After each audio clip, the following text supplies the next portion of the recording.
Bang Rey, kalau lihat tadi Jokowi digugat, gugatan pengadilan Sleman, Solo, Kandas. Kemudian Barreskrim juga mengatakan bahwa ijazah Jokowi identik. Artinya apakah ini sudah membuka misteri ijazah Jokowi? Pasti asli. Maksudnya membuka gimana?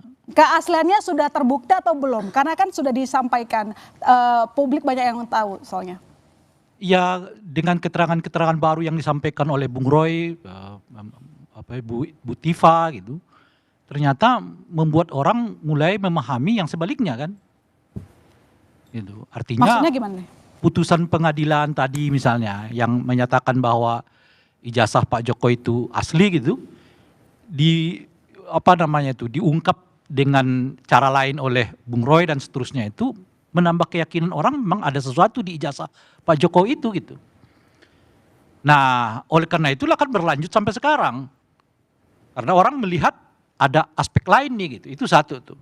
Yang kedua, kita ini seolah-olah nganggap bahwa proses pengadilan di Indonesia ini benar-benar independen, benar-benar objektif dan seterusnya itu gitu. Apa iya? Apa iya ketika Pak Jokowi berkuasa dipersoalkan ijazahnya, lalu Pak Jokowi selalu menang atas persoalan itu, membuktikan bahwa proses hukum sudah benar-benar ada? Benar-benar adil, benar-benar objektif. Itu yang kedua ya.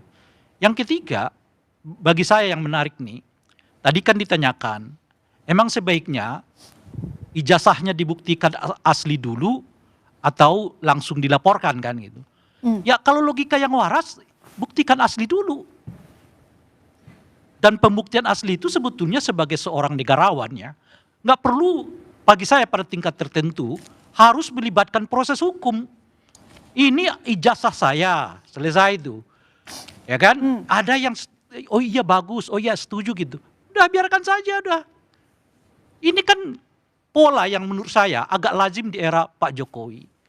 Orang-orang yang kelihatan berbeda oleh beliau itu bisa tersangkut dengan hukum di banyak tempat gitu. Dengan tentu banyak dalil, pakai undang-undang ini, pakai undang-undang itu. Ingat loh ya, di era Pak Jokowi itu berapa banyak orang yang dituduhkan sebagai pelaku makar. Hanya karena urusan-urusan mempersoalkan kebijakan Pak Jokowi gitu. Ya bobot ini semua yang sebetulnya terjadi pada peristiwa hari ini. Jadi ketika Pak Jokowi terus-menerus melalui proses hukum yang disebutkan itu membuktikan keaslian ijazah beliau, tapi di publiknya ada keraguan soal itu gitu. Tapi sebaiknya sebagai seorang negarawan, ini saya bicara negarawan, beliau itu mantan presiden loh ya, sudah buktikan nih ijazah saya. Lalu orang masih berdebat, ya silakan saja. Lalu kemudian nggak perlu ada proses-proses hukum. Tapi saya bisa memahami kenapa ini ke proses hukum, karena memang eranya Pak Jokowi itu era hukum menghukum. Jadi sebetulnya saya ragu kita sedang menegakkan negara hukum, tetapi kita sedang menegakkan negara hukum-hukuman. Gitu. Sebelum dijawab sama Bang David, saya coba ke Pak Jasman. Pak Jasman, untuk pembuktian ijazah Pak Jokowi itu harusnya bebannya ada di JPU katanya. Ya. Iya kan? Memang. Begitu perkara itu sudah dinyatakan P21, maka beban pembuktian ada di tangan penuntut umum. Ya. Udah. Itu aja. Betul. Nah, yang menjadi persoalan yang sering saya ketawa-ketawa aja dalam hati dari perdebatan rekan-rekan saya ini. Kenapa keberatan masalah penangkapan? Kenapa bukan penetapan tersangka dulu dipersoalkan? Iya. Kenapa Bapak diam? Rapet. Tersangkanya kenapa Pak? Penetapan tersangkanya kenapa? Tersangka. Kan itu kan sebelum ini disidik, kan ditetapkan dulu tersangka. Ya bisa diperapet itu. Ya. Kenapa waktu penetapan tersangka itu enggak keberatan? Pra-peradilan. Entah pra-peradilan, entah ngadunya ke langit, entah kemana kan gitu. Bisa saja kan. Kenapa sekarang Bapak keberatan masalah penangkapan? Terhadap penetapan tersangka itu Pak, izin Pak, itu memang sudah kami persoalkan banyak hal. Kami pernah berkirim surat bahkan meminta hasil dari Komnas HAM ya, karena ada pelanggaran, diduga ada pelanggaran hak asasi seseorang. Kemudian juga kami ingin beraudiensi dengan wakil rakyat kita di DPR. Apakah pihak pengacara tidak mengajukan pra-peradilan terhadap penetapan tersangka? Ya gini Pak, kalau pra-peradilan yang kita pahami dalam pasal 77 KUHP yang lama itu adalah opsional.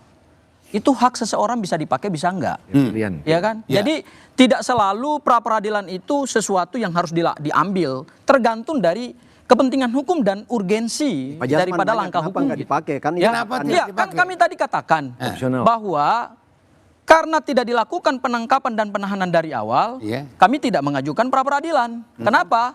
Karena kebutuhan hukumnya belum mendesak. Ya, kebutuhan hukumnya belum mendesak. Dan saya katakan lagi bahwa pra peradilan itu adalah fakultatif. Kalau di dalam ilmu hukum itu namanya fakultatif, kebolehan. Boleh dipilih, boleh juga tidak. Tetapi begitu dilakukan upaya paksa berupa penangkapan dan penahanan, maka kami seharusnya sudah harus mengajukan pra peradilan. Karena kebutuhan hukumnya sudah mendesak. Sayangnya, penangkapan dan penahanan itu dilakukan di waktu yang sangat mepet. Yaitu hari Jumat, Sabtu Minggu sudah tidak bisa lagi kami melakukan Izin, pra Pak. peradilan. Hari Senin itu sudah beralih kewenangan kepada penuntut umum, sehingga kami tidak bisa lagi menggugat Tentang gugurnya Polda Metro pra-peradilan. Jaya di Ya. Silakan. tahapan Gugurnya itu. pra peradilan itu kan ada putusan MK 102 2015, yaitu pada saat perkara sudah dilimpahkan pada pengadilan. Pengadilan.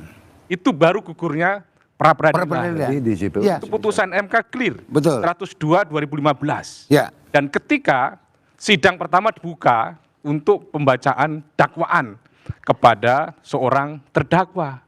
Jadi bahwa peluang untuk pra peradilan itu Masih sebetulnya ada. masih ada, Iya. dalam arti belum gugur. Karena memang KUHP juga tidak mengatur tentang gugurnya pra peradilan, dan baru ada putusan MK 102 2015 tadi itu.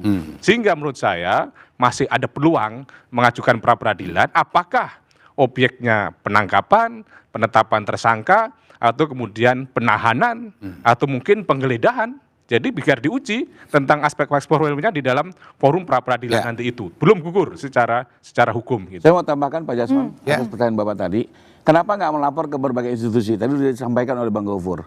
Kelompok ini sudah melapor kepada 3 institusi Oke. pengawasan. Ke Ombudsman, Kompolnas, Ya. dan Komnas HAM. Bahkan mereka bersurat beraudiensi. Dan 3 institusi ini sudah datang ke Polda melakukan supervisi. Bahkan hadir dalam gelar-gelar Baik. pihak eksternal. Apa kesimpulannya? Ketiga institusi menyatakan apa yang dilakukan Polda sudah tepat dan benar. Ya, tapi Artinya, pertanyaan- kita tetap harus mengapresiasi teman-teman penyidik sudah melakukan Oke. ini secara hati-hati. Nah, saya kembali lagi Bang ke Rifai, informasi oke, Informasi Bang tidak Rifai, boleh aja, menyesatkan kita publik. lanjutkan, Mbak tapi Tarigan, kami dimulai Mbak Tarigan, informasi. Sebentar.